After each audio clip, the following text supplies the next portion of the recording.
channel Knowledge at Your Doorstep. Today I am going to explain a chapter which is for class 5th, and the name of the chapter is The Talkative Barber. I am going to explain it in Hindi. The Talkative Barber यानी कि बहुत ज़्यादा बोलने वाला barber. Barber का मतलब तो आपको पता ही होगा, जो व्यक्ति या पर्सन जो हेयर कट करता है उसको हम बार्बर कहते हैं. तो चलिए शुरू करते हैं. Long, long ago, a sultan whose name was Sharira ruled over a large kingdom. बहुत समय पहले की बात है. एक सुल्तान जिनका नाम शरीरा था वो एक बहुत बड़े किंगडम में रूल करते थे या राज करते थे. His queen was a good story teller. जो उनकी वाइफ थी वो एक अच्छी कहानी सुनाने वाली थी, स्टोरी टेलर थी अच्छी. Each night she would tell a story to the king. और हर रात को वो किंग को कहानी सुनाया करती थी. She narrates ancient Persian and Arabic folk stories. और वो क्या करती थी, पुरानी पर्शियन और अरेबिक फोक स्टोरीज़ को सुनाया करती थी किंग को. This is one of the stories from the Arabian Nights. और ये जो स्टोरी है यहाँ पर, ये अरेबियन नाइट की ही एक स्टोरी है.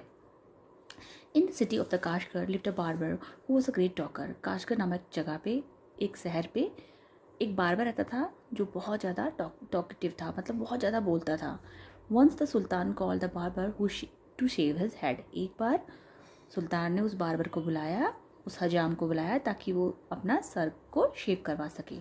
The barber started talking non stop instead of shaving him.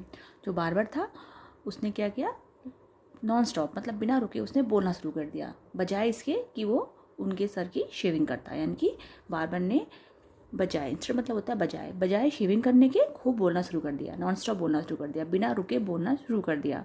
तो सुल्तान गॉट एंग्री. सुल्तान जो थे वो नाराज़ हो गए. when are you going to stop talking and begin to do work. फिर सुल्तान ने पूछा कि कब तुम बातें बंद करके काम करना शुरू करोगे. The barber replied. बार्बर ने आंसर दिया, You do me an injury by calling me a chatterer. Barber ने आंसर दिया कि आपने मुझे चैटरर कह के, यानी कि आपने मुझे, चैटरर का मतलब बहुत ज़्यादा बोलने वाला, ऐसा कह के मेरे को बहुत चोट पहुंचाई है, मुझे बहुत दुख पहुंचाया है. For everyone says I am very quite. क्योंकि सब लोग कहते हैं कि मैं तो बहुत क्वाइट हूँ, मैं बहुत शांत हूँ, यानी कि मैं बहुत कम बोलता हूँ. I have 6 brothers whom you might call chatterers. मेरे 6 भाई हैं जिनको आप चैटरर कह सकते हैं. दे नेम्स आर. फिर उनका नेम बताता है बार बार अपने 6 भाइयों की, जो है बकबॉन, बकबूरिया, बकबक, अलखूज, उलनाशी, शाका बक. तो ये बताता है ये मेरे 6 ब्रदर्स हैं, आप उनको टॉकेटिव कह सकते हो. उनके नाम ये थे. One is humpbacked, one is toothless, one is half blind, one is quite blind, one is deaf and the other has a defect in his speech and they all are great talkers. फिर वो बोलता है कि एक मेरा जो भाई है उसमें से जो एक है वो हम बैक्ड है. हम जैसे आपने कैमल में देखी होगी, कैमल के बैक में भी हम पोर्शन होता है, कुछ उठा हुआ पोर्शन होता है. हम हिंदी मतलब होता है कुबड़ा. तो वो बोलता है कि वन मेरा जो भाई है वो हम्प बैक्ड है, दूसरा जो, और एक जो है वो टूथलेस है, दांत ही नहीं है, और जो वन है वो हाफ ब्लाइंड है, मतलब आधा अंधा है, पार्शली दिखता है उसको. वन इज़ क्वाइट ब्लाइंड, और दूसरा काफ़ी ब्लाइंड है, ज़्यादा लगभग ब्लाइंड है. वन इज़ डेफ, एक बहरा है. And the other has defect in his speech, और दूसरे के बोलने में डिफेक्ट है, मतलब जब कुछ बोलता है तो प्रॉपर नहीं बोलता है या क्लियर नहीं बोल पाता, उसके बोलने में कुछ डिफेक्ट है. और they all are great talkers. और जो सारे के सारे हैं वो सब बहुत ज़्यादा बातूने हैं, टॉकर्स हैं. But I am the youngest of my family and I am very quiet and sparing with words. लेकिन मैं अपने परिवार में सबसे छोटा हूँ, मैं अपनी फैमिली में सबसे छोटा हूँ, और मैं बहुत शांत हूँ, और मेरे पास वर्ड शब्दों की कमी है, शब्द नहीं है कहना चाहता था, बोलने के लिए मेरे पास शब्द ही नहीं है, ऐसा वो कहना चाहता था. Give him 3 pieces of gold, the Sultan cried, losing all patience, and send him away. तो सुल्तान चिल्लाए, जोर से बोले कि इसको 3 सोने के टुकड़े दो. अपना सारा धैर्य खो के, कहना चाहिए सारा धैर्य खो के, सारा पेशेंस खो के सुल्तान चिल्लाए कि इसको 3 सोने के टुकड़े दो एंड इसको यहाँ से वापस भेज दो. And I will not be able shave today. और मैं आज शेविंग कराने में समर्थ नहीं होऊंगा, मतलब आज मेरी शेविंग नहीं हो पाएगी. My master cried the barber. मेरे मास्टर, ऐसा बार्बर जोर से बोला. It was not I who came to seek you. वो मैं नहीं था जो आपको ढूंढता हुआ आया. It was you who ordered me to come. वो आप थे जिन्होंने मुझे ये आदेश दिया कि यहाँ आओ. So I will not quit your house till I have shaved you. तो मैं तब तक आपका घर नहीं छोड़ूंगा जब तक मैं आपका शेविंग ना कर लूँ. He then began narrating another story which lasted half an hour. फिर उसने किसने ही मतलब उस बारबर ने एक नई स्टोरी शुरू करी, सुनानी, रीड करनी मतलब सुनानी, एक नई स्टोरी सुनानी शुरू करी जो कि लगभग आधे घंटे लगे, जिसको ख़त्म होने में लगभग आधा घंटे लगे। Stop making your fine speeches and let me go quickly. उनका आप अपनी, फिर जो सुल्तान था उन्होंने बोला अपनी अच्छी बातें बनना बंद करो और stop making your fine speeches and let me go quickly, और मुझे जल्दी से जाने दो। I have an affair of the greatest importance. मेरे पास एक बहुत मुख्य कार्य है। उनके पास राजा ने बोला कि मेरे पास एक बहुत ज़्यादा इंपॉर्टेंट वर्क है करने के लिए। I have to go out at noon. मुझे नून में बाहर जाना है। तो सुल्तान ने ऐसा बोला कि मुझे नून में बाहर जाना है। When he saw that the Sultan was really angry with him, the barber said, "Oh master, don't be angry. I will begin to shave you." जब बारबर ने ये देखा कि सुल्तान वाकई बहुत एंग्री हो गए हैं, गुस्सा हो गए हैं, तो वो बोला, बारबर बोला, मेरे मास्टर गुस्सा ना करें, एंग्री ना हुए, I will begin to shave you, मैं आपकी शेविंग शुरू कर दूंगा। Saying this he washed sultan's head and begin to shave. और ऐसा कह के उसने सुल्तान का हेड जो था वॉश किया और सेव स्टार्ट किया। But he had not touched him even 4 times with the razor when he stopped and said. लेकिन उसने मुश्किल से राजा को 4 बार भी रेजर से टच नहीं किया, यानी जो रेजर था बारबर के हाथ में, उससे बारबर ने मुश्किल से 4 बार भी राजा को टच नहीं किया। और when he stopped and said, तो तभी वो रुक गया और बोला, my master you are acting hastily in this matter. और बोला कि मेरे मास्टर, आप इस मैटर में, आप इस बात में बहुत जल्दी कर रहे हैं। Go on shaving me, speak no more, order the sultan. और सुल्तान ने ऑर्डर दिया कि सेविंग करते रहो और कुछ मत बोलो। Be patient, said the barber, perhaps you have not considered well what you are going to do. और फिर बार्बर ने बोला कि धैर्य रखें, शायद आपने इस बात में विचार नहीं किया, कि what you are going to do, कि आप ये क्या करने जा रहे हैं। I wish you would tell me what this matter of great importance is all about and then I will give you my opinion on it. फिर बार बार बोलता है कि मैं ऐसी इच्छा करता हूँ कि आप मुझे उस बारे में बताएं जो बहुत इंपॉर्टेंट, जो आपका काम है, जो आपका ग्रेट इंपॉर्टेंस का वर्क है आज, उस बारे में आप मुझे बताएं, और ताकि मैं आपको उस बारे में अपनी ओपिनियन या कि अपनी राय दे सकूं। Finish shaving at once, the sultan exclaimed. तो सुल्तान एक्सक्लेम्ड का मतलब होता है to say something suddenly and loudly because of surprise. मतलब सुल्तान इतना गुस्सा हो गए थे कि उन्होंने जल्दी से ये बोला कि जल्दी करो, सेविंग फिनिश करो, जल्दी से तुरंत मेरी शेविंग फिनिश करो। एट वंस, ठीक है, फिनिश शेविंग एट वंस मतलब तुरंत सेविंग फिनिश करो। But instead of doing this the barber left the sultan half shaved to go and see what time it was. लेकिन इंस्टेड, बजाय इसके कि उसने ऐसा करने के बजाय, बार्बर ने ऐसा करने के बजाय सुल्तान को छोड़ा, हाफ शेव छोड़ दिया, मतलब आधा तो शेविंग कर दिया तो उनके सर की, और आधा शेव छोड़ के वो चला गया ये देखने के लिए कि क्या समय हुआ है। My patience is exhausted, the sultan cried. तो सुल्तान चिल्लाए कि मेरा पेशेंस अब थक चुका है, मतलब मेरे पेशेंस ने अब दबाव दे दिया है। कहने का मतलब है कि बहुत देर से वो इतने टॉकेटिव बार्बर को झेल रहे थे, उसकी बातें सुन रहे थे, लेकिन अब उनको बहुत गुस्सा आने लग गया था। बी काम my master and you shall be saved in a moment, said the barber, and saying this he continued saving the sultan. Barber ने क्या कहा कि मेरे मास्टर, शांति रखिए, आप कुछ ही पलों में आपका शेविंग हो जाएगी। और उसके बाद वो कंटिन्यूसली सेविंग करता रहा।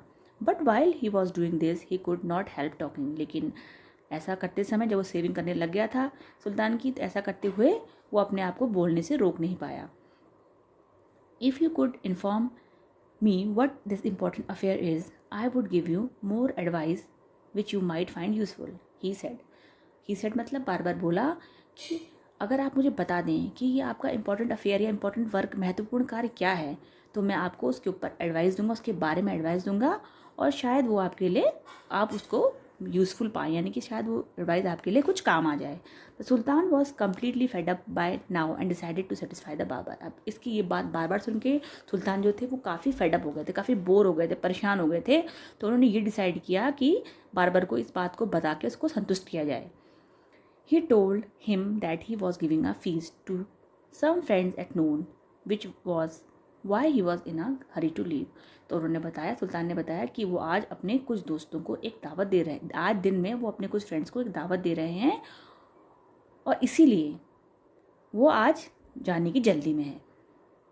When the barber heard the Sultan mention a feast, he exclaimed, "That reminds me." तो जैसे ही बारबर ने ये सुना कि सुल्तान ने फीस्ट के बारे में कहा है, तो वो चिल्लाया, वो बोला, आश्चर्य में बोला, क्या कौन बोला? बारबर। दैट्स रिमाइंड्स मी, ये मुझे याद दिलाता है, yesterday I invited 4 और 5 friends to come to my house today, कि कल जो बीत गया कल है उसमें मैंने अपने 4 या 5 दोस्तों को आज अपने घर में दावत के लिए बुलाया था। But I had quite forgotten it and have not made any preparation, लेकिन मैं तो उसके बारे में भूल ही गया, किसके बारे में? फीस्ट के बारे में भूल ही गया, और मैंने तो कोई प्रिपरेशन यानी कि कोई तैयारियाँ भी नहीं की हैं उनके लिए। फॉर देम मतलब उनके लिए, मतलब उनके अपने फ्रेंड्स, जो मेरे फ्रेंड्स आने वाले हैं घर पे, उनको मैंने दावत तो दे दी थी कल रात यस्टरडे, लेकिन उनके आने के रेफरेंस में मैंने कोई तैयारियां नहीं की हैं। Who was at the mercy of the barber was ready to do anything to be rid of him.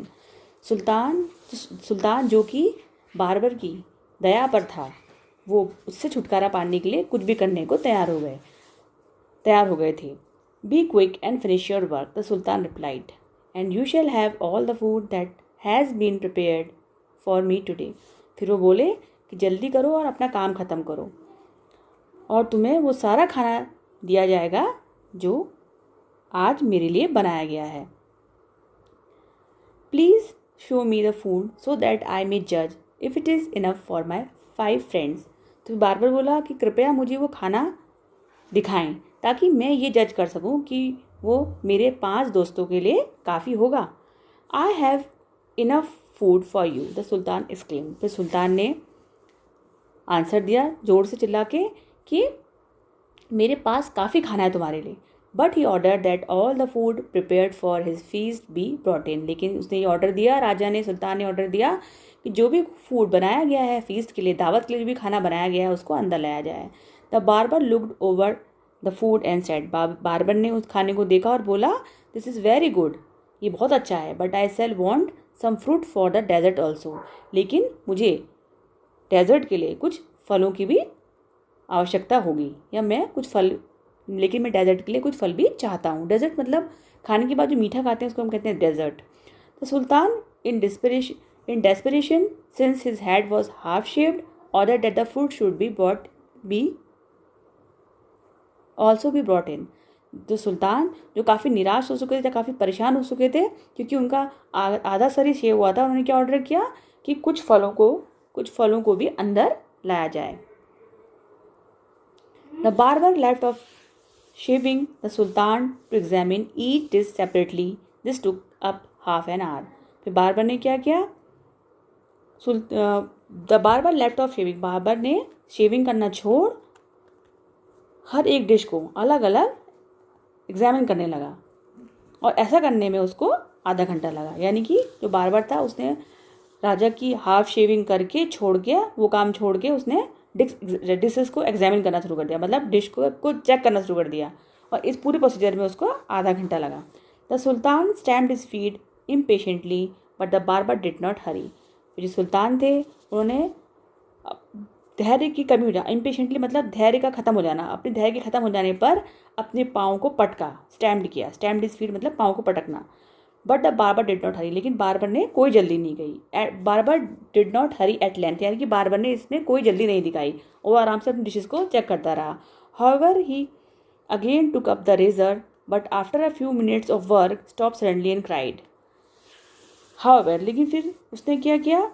Razor उठाया, फिर टुक अप अगेन रेजर, उसने फिर से रेजर को उठाया, लेकिन कुछ ही मिनट्स में काम करने के बाद वो रुक गया और एकाएक अचानक से चिल्लाया कि I never knew that you are so generous. वो अचानक चिल्लाया कि मैं कभी नहीं जानता था, I never knew that you are so generous, मैं ये कभी नहीं जानता था कि आप इतने दयालु हैं, आप इतने जेनरस हैं।